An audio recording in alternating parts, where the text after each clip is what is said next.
The NBA season is quickly approaching its midpoint, and I've got to say, what a season it's been so far. We've had our fair share of surprises, whether from teams that seem to be making shocking runs and those that seem to have flatlined entirely without a way to redeem themselves, while at the same time, I think it's a good enough point to step back and take stock of the season and the men who are now making their debuts, the rookies. As it is with every season, rookies have easily been the focus here. And as it is with every season, this year's class of rookies has been pretty special. We've had guys who surprised us and are doing pretty solid, and we've had guys who are pretty much on the fringe with their inconsistent performances. No one's saying the guys in the latter class are busts or anything, but I think it's safe to say that they're running out of time. Regardless, we're not here to talk about the disappointing rookies. We're here to rank the best of the best, especially at this point of the season. Now, remember, the season hasn't ended yet, so the rankings could still change. But still, let's look at the top 10 in the class to see where they stand. Number 10, Jordan Hawkins.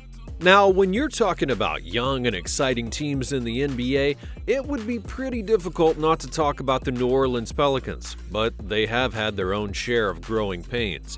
Brandon Ingram has taken a bit of a step back, and the usual worry for Zion's health is still up for debate, but the Pelicans are very fascinating, and they seem to have struck gold with Jordan Hawkins. After picking him 14th out of UConn, a lot of people were kind of skeptical about Hawkins and the Pelicans, but he's so far dropped 11 points with 2.8 rebounds and 1.4 assists, and he's been a solid three-point shooter.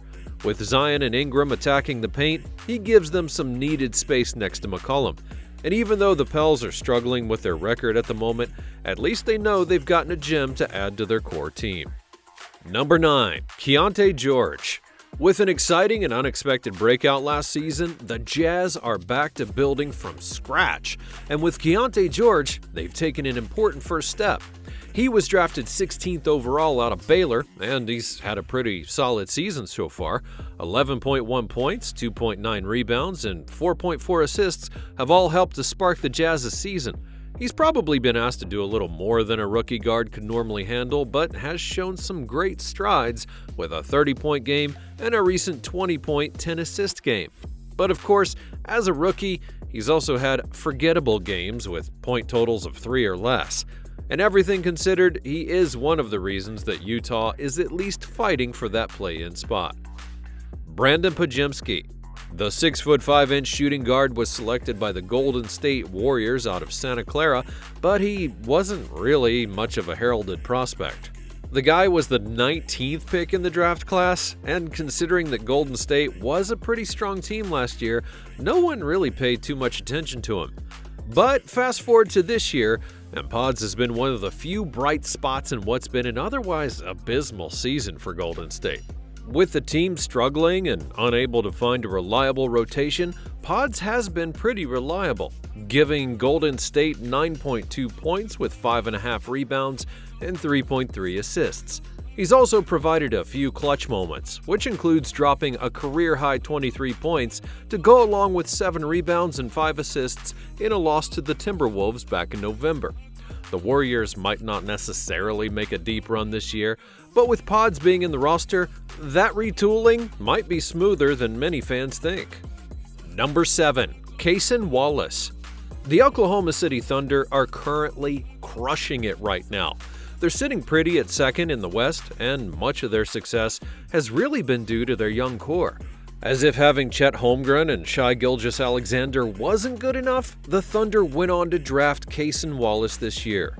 The shooting guard from the University of Kentucky was picked 10th in the draft, and by several measures, he's done pretty well. He so far has 6.9 points per game, with 2.2 rebounds and 1.4 assists, and he's been a great defender and consistent shot maker when called upon in his limited role. With all that talent on the team, Cason Wallace has been able to carve out a role for himself, and considering that he's currently vying for playing time behind Josh Giddey, this is no small feat for sure. Number 6, Dereck Lively II. With the Dallas Mavericks on the border of the play-in and playoffs, Dereck Lively II has been a pretty solid player for them. He was picked in the 12th position at the last draft, and he's so far given the Mavs 8.9 points with 7.8 rebounds and a field goal percentage of 74%. He's been the perfect fit with Luka, being a rim roller and a shot blocker. The Mavs are another team that still aren't exactly 100% convincing, but with Lively gaining more experience and cohesion with Luka and Kyrie, there is still room for growth. Number 5. Ausar Thompson. It's pretty rare to see brothers get into the league on the same day, but last year Amen and Ausar Thompson tore up the NBA draft as they emerged as high-value picks. Of the two, though, Ausar has had a much more rewarding breakout year, and much of that's really because he's playing for the Pistons, easily one of the worst teams in the NBA that they've seen in a long time. But along with Cade Cunningham, Ausar is pretty much the only bright spot on the Pistons team. He's so far dropped 8.2 points with 6.8 rebounds and 2 assists per game, and while his shooting efficiency might be rough, he can definitely hoop. His ability to play solid one-on-one and help defense is the glimmer of hope the Pistons have for the future. If he can get a consistent outside shot, he's going to have no problem staying on the court. Number 4. Jaime Jaquez Jr. With teams like the Bucks and the Celtics making moves this offseason, the Heat's path to the championship is even harder this year. But they did help themselves out by drafting Jaime Jaquez, who fits the team's mantra, Heat culture, to a T. Taken in the 18th position, Jaquez may just be the steal of the draft so far. He's averaged 14 points and 3.9 rebounds with 2.7 assists per game, and he's made a solid case for being considered as the Heat's starting power forward.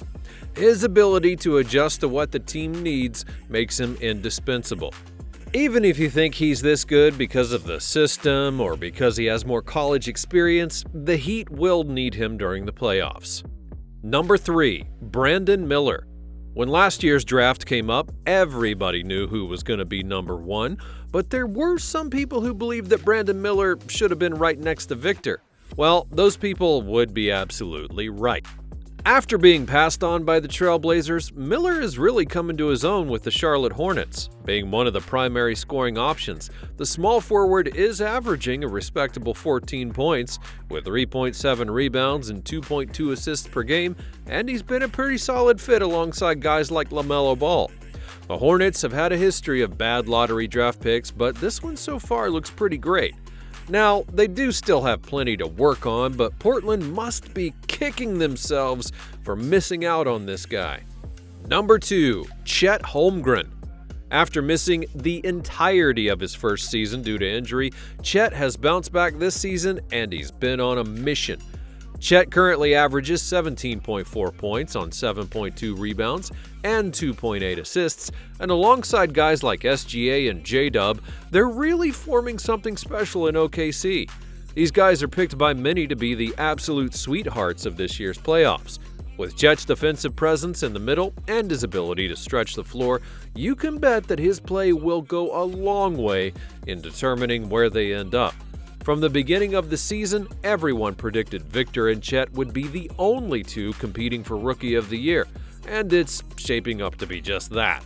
This is not the first time or even the last time that these two are going to be in direct competition with each other. Number 1. Victor Wembanyama. Was there really any doubt? I mean, seriously. Some say yes, but it's always seemed like Victor's spot to lose. From the start of the season, Wembanyama's been the toast of the NBA. I mean, come on. 20 points, 10.1 rebounds, 2.9 assists. Now, some may be tempted to put Chet above Victor because of where the Thunder sit in the standings, but Victor has a much larger role on the San Antonio Spurs. He's having to carry the offensive and defensive load while also bearing the weight of being the number 1 draft pick, which includes all of that media attention. He's an absolute unicorn, and at 7'5", in one sequence he can block a shot, rebound the ball, dribble it up court, make his move, and score, all in 2 dribbles on a regular basis. Victor is a once-in-a-generation type of player. And again, San Antonio probably isn't going far because of the other players around Victor, but still, the guy has set the NBA on fire, and he isn't leaving anytime soon. As the season rages on, I'm pretty sure that these rankings will remain fluid, but please, drop your thoughts about this in the comments down below. Do you think I missed anybody on this list? Share your comments, be sure you're subscribed, and I'll see you next time.